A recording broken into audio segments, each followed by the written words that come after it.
4 ข้อเข้าใจผิดเกี่ยวกับการออกกำลังกายลดไขมันเจอบ่อยมากนะครับในอินเทอร์เน็ตข้อแรกเลยนะครับคือคาร์ดิโอโซน2นะครับคือผมอยู่ในวงการนี้มา20 กว่าปีนะเราได้ยินคาร์ดิโอโซน2มันนานมากแล้วนะครับในยิมในฟิตเนสเคยเห็นไหมฮะจะมีโซนลดไขมันต่างๆรู้ไหมครับว่าอันนั้นเป็นแค่เทคนิคการตลาดนะครับมีสอนในหนังสือ textbook ของเทรนเนอร์เลยนะครับบอกว่าไอโซนที่บอกว่าตัวเนี้ยจะแฟตลอสได้นะครับมันเป็นแค่กิมมิคการตลาดแต่จริงๆแล้วนะครับคนเราสามารถลดไขมันด้วยการโซน1โซน2หรือโซนอะไรก็ได้นะครับทั้งหมดเนี้ยการจะเลือกโซนต่างๆเนี่ยมันต้องดูว่า1เราพร้อมไหมนะครับ2คือเรามีเวลาแล้วเรามีความพร้อมในเชิงของเขาเรียกว่าสถานที่ต่างๆเท่าไหร่นะครับอย่าเอาโซน2มาเป็นตัวครอบให้เอาโซน2เป็นแค่อุปกรณ์หนึ่งที่เอาไว้ใช้ในการลดไขมันซึ่งต้องบอกนะฮะว่าผมก็ชอบคาร์ดิโอโซน2เพียงแต่ว่าคุณไม่ต้องทำแบบนี้อย่างเดียวเพื่อลดไขมันก็ได้ครับทีนี้ข้อที่2นะครับคือเรื่องของการคาร์ดิโอเนี่ยมันจะมีความเชื่อว่าต้องทำให้เยอะนะฮะมันก็จะแบบการเพิ่มคาร์ดิโอขึ้นไปเรื่อยๆจนถึงจุดหนึ่งที่คนลดความอ้วนเนี่ย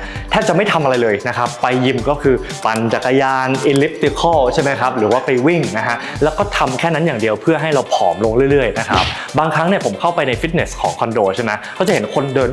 อยู่นั่นแหละนะฮะ2 ชั่วโมงแต่เขาเดินแล้วอาจจะเดินผิดท่าคือเดินแล้วจับราวไว้ด้วยนะครับก็จะทำให้ปวดหลังได้ดังนั้นการคาร์ดิโอเนี่ยนะฮะอย่าคิดแค่ว่าเอาแต่ปริมาณอย่างเดียวเช่นทำทุกวันเลยเช้าเย็นแล้วจะผอมนะฮะคือมันอาจจะได้ผลในระยะสั้นจริงนะครับแต่มันไม่ยั่งยืนนะครับสิ่งที่เราควรจะทำนะครับคือการดูคุณภาพของการออกกำลังกายเช่นถ้าคุณจะคาร์ดิโอด้วยการเดินใช่ไหมนะครับเดินครึ่งชั่วโมงเนี่ยมันทำให้มีคุณภาพได้คืออย่าจับราวนะครับหรืออย่าเล่นมือถือระหว่างเดินเดี๋ยวเสีย posture ถ้าคุณจะเล่นกิจกรรมง่ายๆเช่น elliptical machine นะฮะเราสามารถทำให้มีคุณภาพได้ด้วยการเพิ่มรอบปั่นคือไม่ใช่แบบเล่นอย่างเงี้ยนะครับแต่เราปั่นให้เร็วขึ้นไม่ต้องเหนื่อยนะครับเพื่อเราสามารถที่จะได้ใช้ร่างกายมากขึ้นใช่ไหมการวิ่งนะครับเราสามารถดูให้ฟอร์มของเรามันถูกต้องมากขึ้นไม่ใช่ว่าวิ่งไปแล้วดูมือถือไปเดี๋ยวจะแย่เอานะครับทั้งหมดเนี้ยควรต้องคำนึงถึงทั้งคุณภาพและปริมาณเมื่อใดก็ตามที่คุณเน้นแต่ปริมาณอย่างเดียวเช่นคาร์ดิโอทุกวันละ2 รอบแต่ไม่ดูคุณภาพเลยเนี่ยนะครับความบาดเจ็บหรือบางครั้งเนี่ยการที่เราเทรนมากเกินไปจนไม่ได้คุณภาพเสียเวลาแล้วเราท้อเนี่ยนะฮะ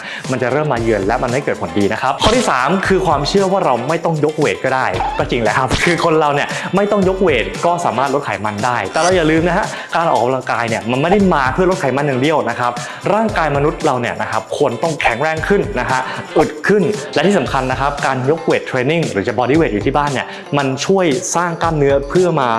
ปกป้องนะครับข้อต่อของเราข้อเท้าข้อเข่าหลังแขนข้อมือคอใช่ไหมครับมันมีกล้ามเนื้อที่ต้องคอยประคองพวกนี้อยู่เพื่อทำให้เรา posture ดีและเวลาเราหกล้มเนี่ยมันจะได้ไม่บาดเจ็บจนถึงขั้นกระดูกหักนะครับดังนั้นการออกกำลังกายแบบเวทเทรนนิ่งมีข้อดีอื่นเยอะมากเลยนะครับแน่นอนเราไม่ต้องยกเวทก็ลดไขมันได้แต่มันจะดีกว่าถ้าเราสามารถบาลานซ์คาร์ดิโอยกเวทแล้วก็ stretching คือการยืดกล้ามเนื้อเนี่ยทั้ง3อย่างนี้สำคัญหมดเลยนะครับและข้อที่4อันนี้ตลกมากนะครับคือเราจะเคยได้ยินคนที่บอกว่าแค่นอนกระดิกนิ้วอยู่ที่บ้านก็ผอมได้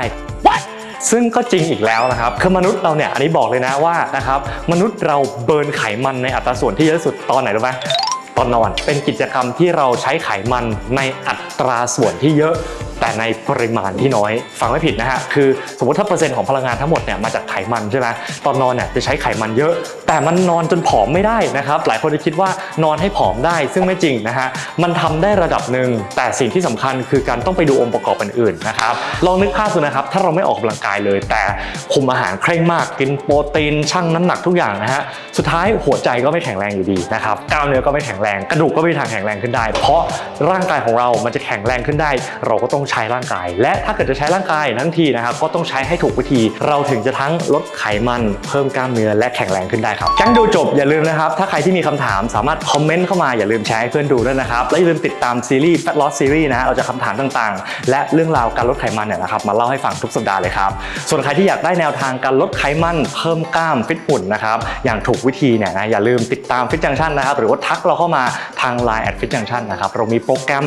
e-book แล้วก็มีคอร์สออนไลน์กับออนไลน์โคชชิ่งเนี่ยนะครับช่วยให้คุณลดไขมันฟิตหุ่นอย่างถูกวิธีครับ